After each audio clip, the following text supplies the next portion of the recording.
Assalamu alaikum. Par Allah. J'avais l'habitude de m'allonger sur le sol, sur mon abdomen, à cause de la faim, et parfois je plaçais une pierre sur mon ventre, en raison de celle-ci. Un jour, je me suis assis sur le chemin où les gens avaient l'habitude de marcher. Quand Abou Bakr, qu'Allah soit satisfait de lui, est passé, je lui ai posé des questions sur un verset du noble Coran, et mon seul but, en les lui demandant, était qu'il puisse satisfaire ma faim, mais il est passé et ne l'a pas fait.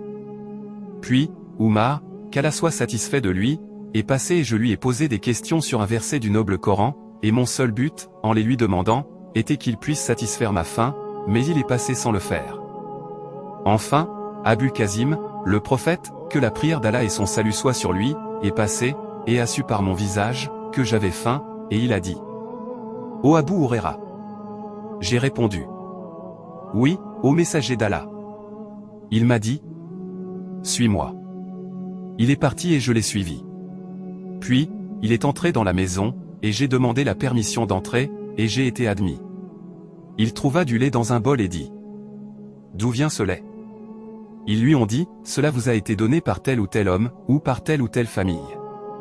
Il a dit: Ô Abu Huraira. J'ai dit: Oui, ô messager d'Allah.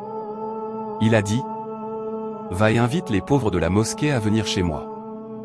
Les pauvres de la mosquée étaient les invités de l'islam qui n'avaient ni famille, ni argent, ni personne sur qui compter. Chaque fois que quelque charité était donnée au messager d'Allah, que la prière d'Allah et son salut soient sur lui, il le leur envoyait, et n'en retirait rien. Chaque fois qu'un cadeau lui était fait, il leur en envoyait une partie, et en gardait une autre pour lui-même. Cela me rendait triste, car j'espérais avoir un peu de ce lait, pour avoir des forces pour le reste de la journée. Quand les gens sont venus, je leur ai donné un peu de ce lait. Je me demandais ce qu'il en resterait pour moi-même, mais de toute façon, je ne pouvais qu'obéir à Allah et à son messager, que la prière d'Allah et son salut soient sur lui. Alors je suis allé vers les pauvres de la mosquée, et les ai appelés. Ils sont venus et ont demandé la permission au prophète, que la prière d'Allah et son salut soient sur lui, d'entrer. Ils ont été admis, et ont pris place dans la maison. Le prophète, que la prière d'Allah et son salut soient sur lui, a dit: Ô Abu Huraira. J'ai dit: Oui, ô messager d'Allah. Il a dit: Prends-le et donne-le leur.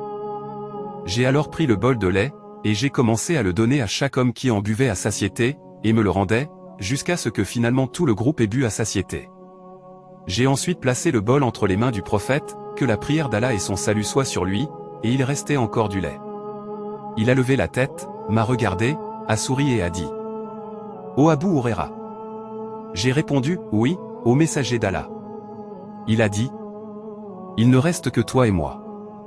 J'ai dit: Tu as dit la vérité, ô messager d'Allah. Il a dit: Assieds-toi et bois. Je me suis assis et j'ai bu. Il a dit: Bois. Et j'ai bu. Il a continué à me dire à plusieurs reprises de boire, jusqu'à ce que je dise: Non. Par Allah qui t'a envoyé avec la vérité. Je n'ai plus de place pour cela dans mon estomac. Il a dit: Passe-le-moi.